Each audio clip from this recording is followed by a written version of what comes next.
जी हाँ, ये one of the extremely rare 1 rupee coins of republic India है। आप सभी इस सिक्के को अच्छे से देख सकते हैं। ये है इस सिक्के का रिवर्स साइड, जहाँ पे आप देख सकते हैं 1 रुपी डिनोमिनेशन, नीचे रुपी लेजेंड 1982, जिसके नीचे आप सभी देख सकते हैं डायमंड मिंट मार्क, यानी कि ये सिक्का बॉम्बे मिंट से जारी किया गया सिक्का है। यहाँ पे मैं आप सभी को बता दूं कि 1982 में 6 ग्राम का ये जो सिक्का है ये केवल बॉम्बे मिंट से ही देखने को मिलता है, यानी कि इस ईयर ये सिक्का किसी भी और मिंट से जारी नहीं किया गया था। ये इस सिक्के का ऑब्वर्ड साइड, जहां पे आपको नजर आएगा अशोक स्तंभ, लेजेंड, भारत, इंडिया और नीचे सत्यमेव जयते। एज अगर आप इस सिक्के का देखेंगे तो इसका एज है सिक्योरिटी एज। तो यहाँ पे मैं आपको बताना चाहूंगा कि ये सिक्का आज की डेट में इतना ज्यादा रेयर और वैल्यूएबल सिक्का क्यों है, इसके बारे में आपको कंप्लीट इंफॉर्मेशन होनी चाहिए।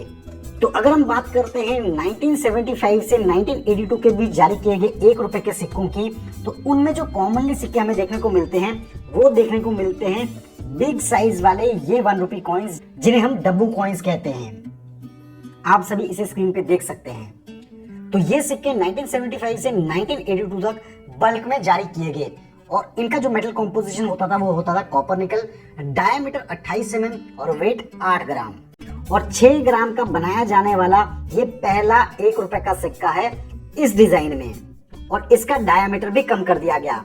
बड़े साइज वाले जो सिक्के थे उनका डायमीटर 28 mm होता था, इसका डायमीटर घटा के 26 mm कर दिया गया। तो इसलिए ध्यान यहाँ पे ये रखना है कि 1982 के जो 8 ग्राम के बिग 1 रुपी कॉइन्स हैं वो कॉमन सिक्के हैं, वो बल्क में जारी किए गए थे। लेकिन 1982 के 6 ग्राम वाले ये सिक्के बहुत ही ज्यादा कम है, इसलिए एक्सट्रीमली रेयर कैटेगरी के सिक्के हैं और आज की डेट में ना के बराबर सर्कुलेशन में देखने को मिलेंगे। लेकिन 1982 के बाद अगर आप देखेंगे 1983 से 1991 तक 6 ग्राम के कॉपर निकल के सिक्के हमें भारी तादाद में देखने को मिलते हैं, इसलिए उसमें से मेजॉरिटी सिक्के कॉमन सिक्के होते हैं। अब यहाँ पे मैं आप सभी को बताना चाहूंगा कि ये जो 1 रुपए का सिक्का है ये इतना ज्यादा रेयर है, इतना ज्यादा कीमती है, इस वजह से इस सिक्के में बहुत ज्यादा डुप्लीकेसी भी देखने को मिलती है। इस सिक्के के बहुत सारे टूल्ड, फॉर्ज्ड, बहुत सारे फेक कॉइन्स मार्केट में नजर आते हैं। इसलिए मैं आप सभी से कहूंगा कि इस सिक्के को अगर आप परचेज कर रहे हैं या फिर लेने का सोच रहे हैं तो उससे पहले कौन सा सिक्का ओरिजिनल होता है, कैसा सिक्का फेक सिक्का होता है, कौन से सिक्के टूल्ड होते हैं 1982 के सिक्कों में, इसकी जानकारी आपको होनी चाहिए, क्योंकि इस सिक्के को लेने में अच्छा खासा इन्वेस्टमेंट होता है। तो मेन पॉइंट इस सिक्के को लेकर जो आपको ध्यान रखने हैं वो ये है कि 1982 का ये सिक्का कोई आम सिक्का नहीं है, बट ट्रायल बेसिस पे जारी किया गया एक बहुत ही रेयर 1 रुपए का सिक्का है और इसका मिंटेज काउंट बहुत ही कम है। दूसरी ध्यान देने वाली बात यह है कि ये सिक्का केवल बॉम्बे मिंट से ही देखने को मिलता है, इसलिए इसके नीचे आपको केवल डायमंड मिंट मार्क ही देखने को मिलेगा। तीसरी बात, 1982 का ये रेयर सिक्का 6 ग्राम वाला सिक्का है, 8 ग्राम वाले सिक्के रेयर सिक्के नहीं है। फाइनली इस सिक्के का जो एज है वो सिक्योरिटी एज है, इस चीज का आप खास ख्याल रखें। लेकिन आपको मैं बता दूं कि ये सिक्का 30,000 रुपए से कम का सिक्का नहीं है और यूएनसी कंडीशन में तो ये सिक्का 50,000 प्लस जा सकता है।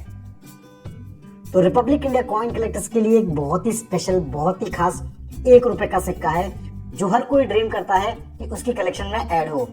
और मेरी कलेक्शन में भी ये सिक्का काफी सालों के बाद, काफी मेहनत के बाद, काफी इन्वेस्टमेंट करने के बाद ऐड हुआ है। तो व्यूअर्स, कैसा लगा आप सभी को 1982 में जारी किया गया 6 ग्राम का कॉपर निकल का ये एक्सपेरिमेंटल 1 रुपी कॉइन, जो कि आज की डेट में बहुत ही ज्यादा रेयर है और बहुत ही ज्यादा कीमत रखता है। आप सभी अपना फीडबैक हमारे साथ शेयर कर सकते हैं कमेंट सेक्शन में। और अगर आप चाहते हैं कि ये इन्फॉर्मेशन बाकी सभी कलेक्टर्स, बाकी सभी व्यूअर्स तक भी पहुंच पाए तो जरूर इस वीडियो को ज्यादा से ज्यादा शेयर करें, ताकि ये इन्फॉर्मेशन उनके काम भी आ पाए। और हाँ, वीडियो को लाइक और चैनल को सब्सक्राइब करना बिल्कुल ना भूलें।